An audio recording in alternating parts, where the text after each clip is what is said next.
I will tell this slowly and fully, because time may be short for me, and for anyone who hears this. I cannot promise safety, yet I can promise truth. I am the last survivor of the first unofficial contact between humans and something that did not rise from our soil. I was part of a research group that lived beneath a desert plain in a sealed facility that kept out heat, dust, and every trace of the world above. I cannot describe how the place looked or what machines filled it, but I can tell you how it felt. It felt like a sealed box inside a larger sealed box with no path out. The object arrived in a steel container that the escort team claimed had been found in orbit, without broadcast or signal. They said it drifted like a harmless seed, yet they insisted we treat it with caution. My team of 12 scientists entered the chamber with sensor tools and containment gear. I cannot describe the object itself for reasons tied to the restrictions I must follow. Instead, I will tell you this. It pressed on the mind from the instant we approached. You could not see it. You could not hear it. Yet you felt a weight just above thought. A silent pressure, like the feeling of a word you cannot remember, though it should be simple. At first we shared this sensation and used it as data. We joked that perhaps the object spoke through mood rather than language. That mood grew stronger by the second. Our biologist stood closest and said she felt something brush her inner mind. She recoiled, though she had not moved. She insisted something reached toward her memory of childhood. The rest of us felt that touch soon after. It did not hurt, yet it felt wrong. Too familiar. Too intimate. The military overseers told us to continue. They told us the object was harmless. No threats detected, they said. They did not feel the pressure, so they dismissed it as stress. They had strong shields around them that dulled the mental force. We had no such protection. We were tools in their hands, and we knew it. By the third day, the mental pressure carved deeper paths inside our thoughts. Some researchers confessed private memories without meaning to. One colleague revealed classified past work that stunned the rest of us. Another cried without tears because something pulled at her sense of self. It felt like standing near a deep dark threshold that wanted us to fall inward. Some of us wanted to destroy the thing before it shaped us any further. Others argued that we needed to understand it for the good of humanity. That was the first moral divide. A rift so sharp we stopped sleeping in the same quarters. I chose caution because the object felt like a presence that understood desire, fear, and guilt. If it understood these things, it could use them. Then chaos rose without warning. 2 researchers walked into the chamber and placed their hands on the object, even though they had been ordered not to approach. They claimed it called to them.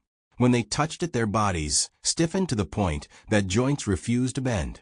They did not fall but collapsed inward like folded structures that forgot how to hold human form. They still breathed, yet no emotion lived in their bodies.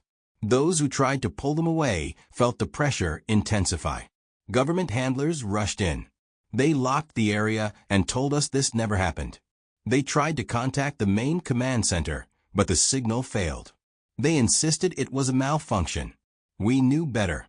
The object did not want outside attention. We argued about escape. Some said we should flee to the surface and expose what happened. Others said we must stay or risk letting the presence slip into the world. Another argument. Another rift.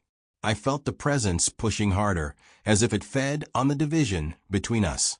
On the 5th day, the handlers tried to move the object to a deeper vault.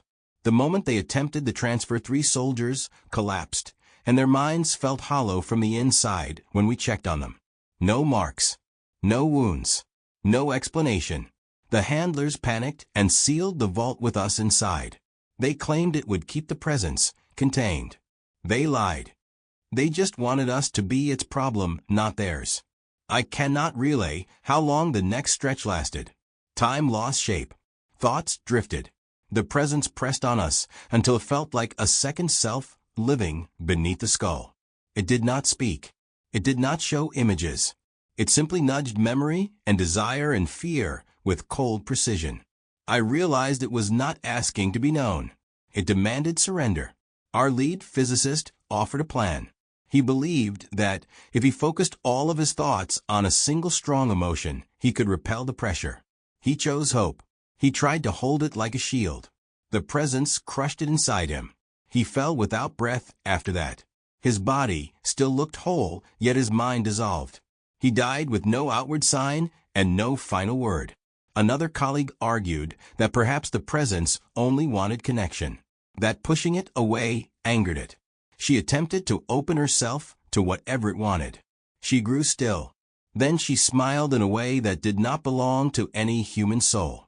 She walked away from us and into the sealed chamber, as if the doors meant nothing. The presence had shaped her into a vessel for itself. We never saw her again. By then only 3 of us remained with our minds mostly intact. We debated the morality of what came next. One said we had to destroy the facility. Another said we had to message the outside world despite the blocks. I said we had to resist silently, slowly, waiting for the presence to weaken or lose focus. They mocked me at first. Then they changed their minds as the presence pressed harder on them. The government handlers tried to force us into compliance. They threatened court-martial. They threatened permanent confinement. Then they realized none of those threats mattered because the facility no longer answered to them. Doors opened and closed on their own. Power shifted in ways that did not follow the grid. The presence controlled systems just enough to keep us inside. One night the handler team made a run for the surface using emergency ladders. They did not return. We did not know their fate, yet the presence loosened slightly afterward.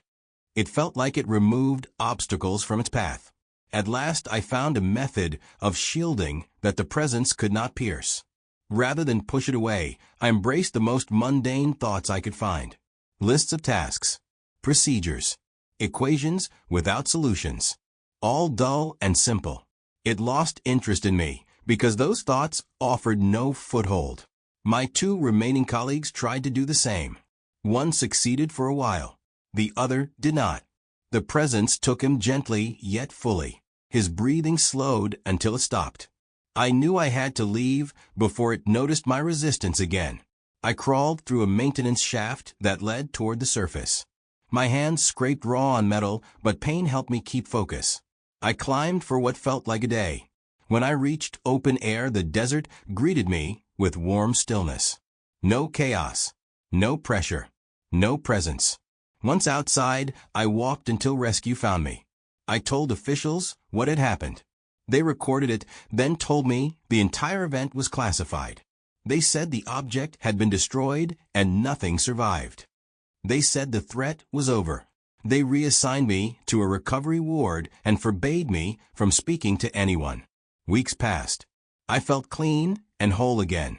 I believed the presence died in that sealed facility along with the others. Then 3 nights ago, something brushed the edge of my mind. A gentle nudge like a fingertip on the back of my thoughts. Not a voice. Not an image. Only awareness. Aching. Patient. Familiar. The object never needed to escape. It only needed a path out. A human path. A living vessel that could walk the world with no one noticing. I do not know who carries it now. I only know this. It is here. It is awake. And it has learned what we are made of.